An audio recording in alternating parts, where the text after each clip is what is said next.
안녕하세요. 하나이비인후과 병원 신경과의사 박윤경입니다. 오늘 저는 여러분에게 불면증을 어떻게 진단하는지에 대해서 말씀드리려고 합니다.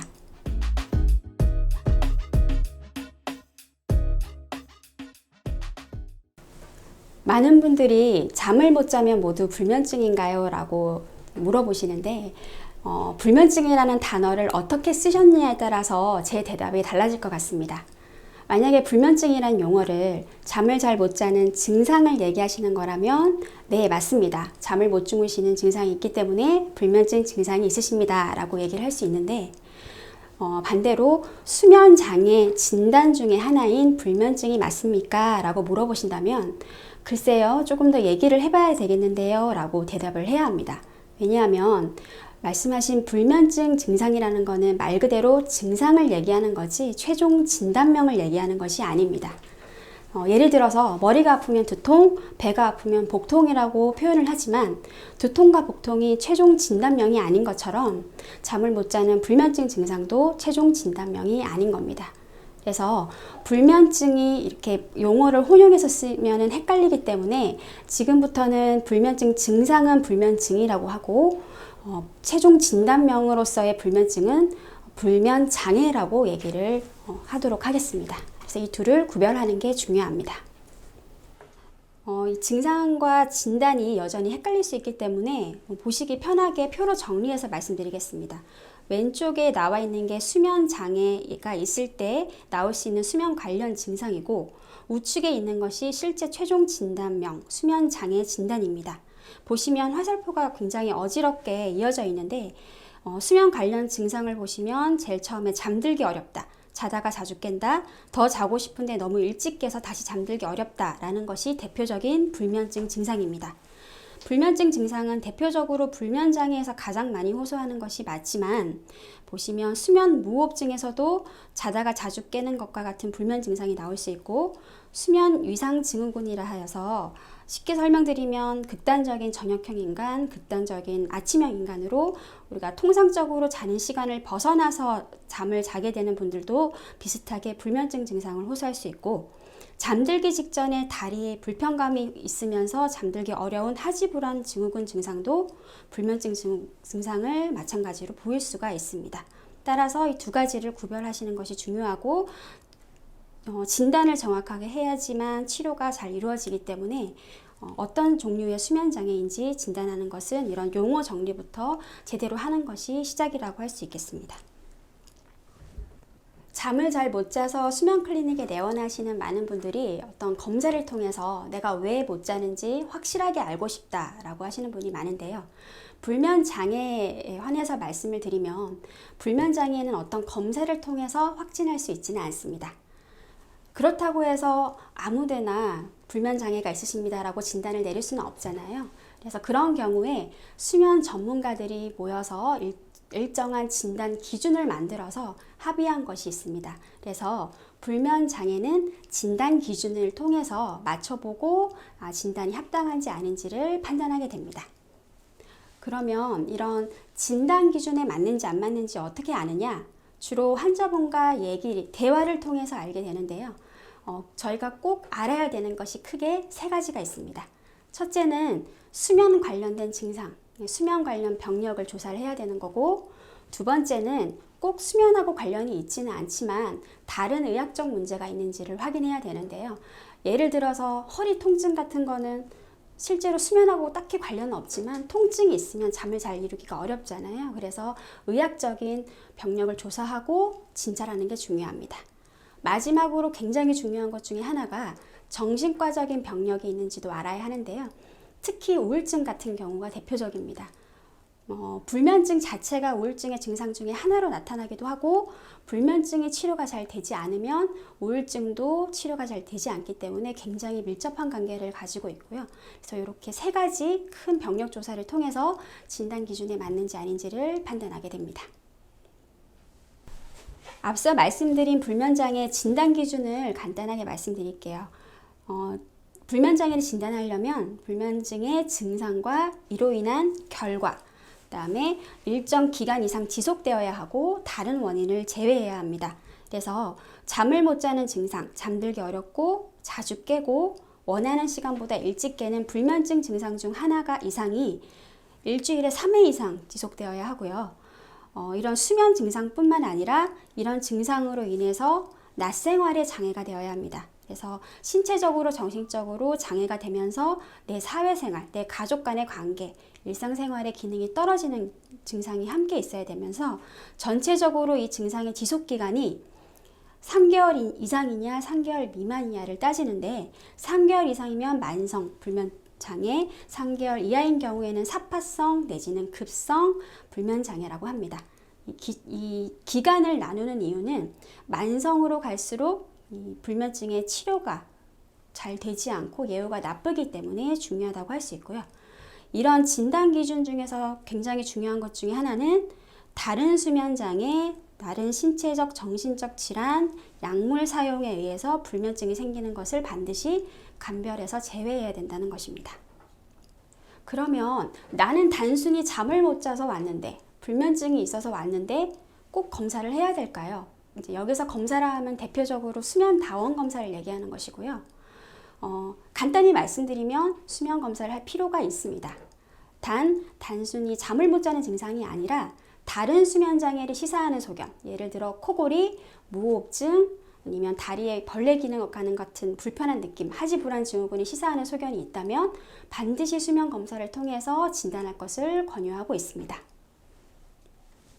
이제 불면장애 진단에서 있어서 저희가 반드시 감별해야 될 질환들이 있는데 이 중에서 대표적인 수면장애 3가지를 말씀드리려고 합니다.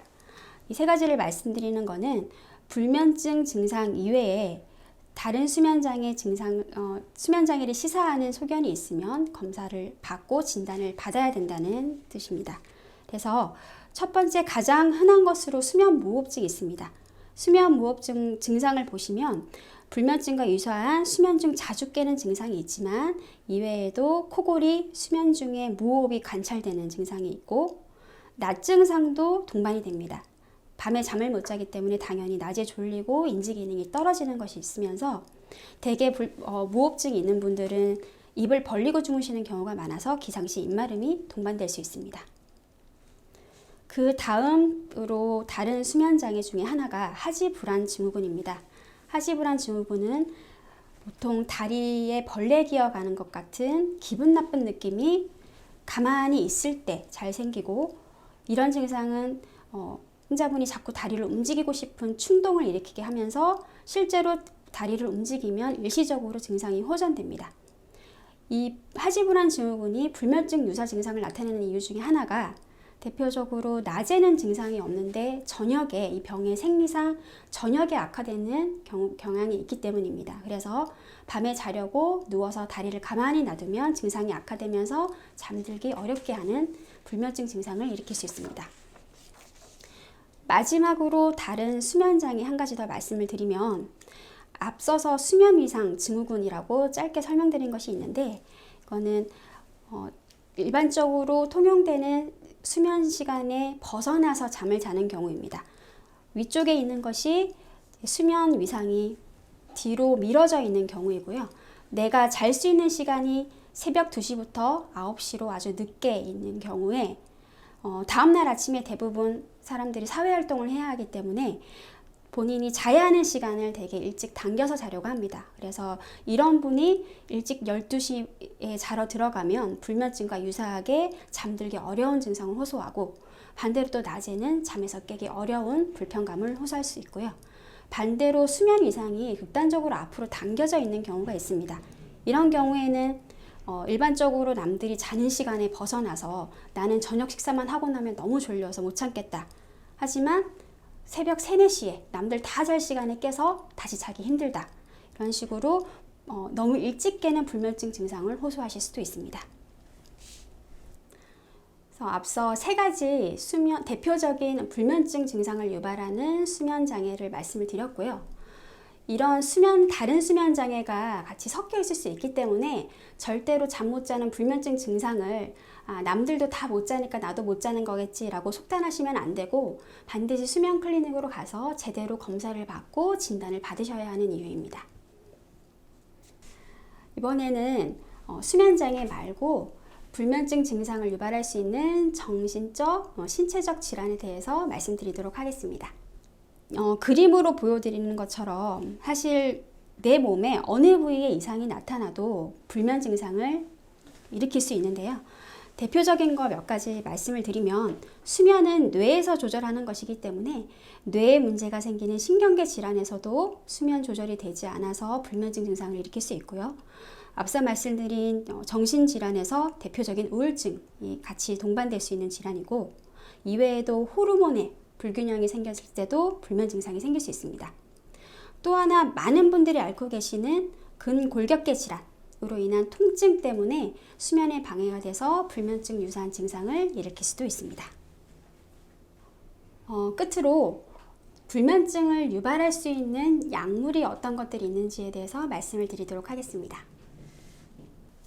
노인 인구가 많아지면서 굉장히 많은 약들을 드시고 있는 경우가 많은데, 특히 내가 기존의 불면증 증상이 전혀 없었는데 갑자기 불면증이 생겼다라면 내가 지금 최근에 먹고 있는 약이 어떤 건지, 뭐가 바뀌었는지를 검토해 볼 필요가 있으세요. 보시면 항우울제가 대표적인데, 모든 항우울제가 불면증을 유발하는 것은 아니고요. 일부 항우울제는 불면증을 유발할 수도 있습니다. 이외에도 우리가 코가 막힐 때 쓰는 충혈 제거제도 마찬가지, 다음 최근에 많이 처방이 되고 있는 비만 치료제도 가능합니다. 하지만 이렇게 처방을 받아서 쓰는 약물 이외에 더 강조드리고 싶은 건 카페인이나 알코올, 즉 술입니다. 자가 처방이 가능하고 원할 때 얼마든지 복용할 수 있는 약물이죠. 카페인이 수면에 좋지 않다는 건 굉장히 많은 분들이 알고 계시지만 어디에 카페인이 많이 들어있는지는 잘 모르시는 분들이 많으신 것 같아요. 그래서 나는 잠을 못 자서 커피는 안 마셔요 라고는 하시지만, 사실 커피 이외에도 많은 음료 중에 카페인이 포함되어 있고, 특히나 내가 진통제를 자주 먹는다면 카페인이 들어가 있는 진통제를 먹고 있는 게 아닌지도 살펴볼 필요가 있습니다. 또 하나 술에 대해서는 꼭 강조를 드리고 싶습니다. 불면증이 있으시면 술을 먹으면 잠이 잘 와서 술을 마셔요 라고 하시는데, 술이 잠을 빨리 들게 하는 것은 사실이지만 술이 몸에서 대사가 되면서 나오는 물질은 수면을 방해하기 때문에 술을 마시면 잠을 깊게 주무시지 못하고 빨리 깰 수밖에 없습니다. 그래서 술을 불면증 치료제 대용으로 사용하시는 것은 굉장히 잘못된 선택이세요. 잠을 잘 못 자고 코골이가 있어서 수면 클리닉에 오셔서 수면 다원 검사를 하고 수면 무호흡증으로 진단을 받아서 치료를 잘 했는데 양압기를 쓰면서 무호흡증은 다 좋아졌다고 하는데 왜 나는 여전히 잠을 못 자냐 라는 얘기는 종종 듣는 얘기입니다. 실제로 저희가 무호흡증이 있으십니다 라고 검사를 통해서 진단 내린 분들 중에 적게는 30%에서 많게는 절반 정도의 환자분들이 불면장애를 함께 앓고 계세요. 그러면 이 두 가지가 따로따로 있다는 것을 진단하는 것은 치료 방향이 굉장히 중요합니다. 불면장애는 앞서 말씀드렸듯이 어떤 검사를 통해서 알 수는 없습니다. 그러면 내가 불면장애도 있으면서 다른 수면장애가 같이 있는지는 어떻게 알 수 있느냐? 그거는 전반적인 병의 경과, 치료에 대한 반응을 보고 판단할 수밖에 없습니다. 그래서 우선 진단된 수면 무호흡증부터 먼저 치료를 하고 거기에 대한 반응 정도에 따라서 이분은 불면증 증상이 전부 수면 무호흡증 때문에 생겼구나, 내지는 이분은 수면 무호흡증 치료를 했음에도 불구하고 불면증이 남아있는 걸 보니 불면장애가 함께 있구나 라고 이제 이후에 저희가 진단을 할 수 있게 되는 거죠. 그래서 이런 부분은 불면장애의 진단 기준에도 명시가 되어 있는데요. 공존질환이 있는 불면장애라고 합니다. 그래서 이 공존질환, 우울증, 수면무호흡증이 있으면서 불면장애도 같이 있다라는 걸 어떻게 진단하는지 제가 간략하게 표로 말씀드리도록 하겠습니다. 첫 번째 표 같은 경우에는 수면무호흡증이 생기면서 불면증 증상이 같이 생겼고, 경과를 보시면 수면무호흡증 악화가 되면서 같이 불면증 증상이 심해졌고, 수면무호흡증 치료를 하니 불면증 증상이 완전히 없어졌다. 이런 경우에는 수면무호흡증 때문에 온전히 불면증 증상이 생긴 거기 때문에 수면 무호흡증으로 인한 2차성 불면증으로 얘기를 하고 불면 장애를 따로 진단을 안 합니다. 하지만 수면 무호흡증이 생기기 전에 불면증 증상이 좀 있었던 분이 수면 무호흡증이 생기면서 더 심해졌고 수면 무호흡증 치료는 잘 했는데도 불구하고 불면증 증상이 남아 있다면 이 경우에는 수면 무호흡증을 동반한 불면 장애로 따로따로 진단을 합니다. 이 두 가지를 따로 진단을 해서 치료를 해야지 이거를 알지 못하면 이 두 가지 질환이 사실 서로에게 악영향을 주는 경우가 있기 때문에 두 가지를 따로 진단하고 치료를 하는 것이 중요하죠. 오늘 제가 어려울 수도 있는 불면장애에 대해서 짧은 시간에 설명드리려다 보니 내용이 좀 어렵게 느끼셨던 분들도 많았을 것 같아요. 본인이 불면 증상이 있으시다면 망설이지 마시고 수면 클리닉에 오셔서 증상을 얘기하시고 제대로 된 진단과 치료를 받으시면 됩니다. 감사합니다.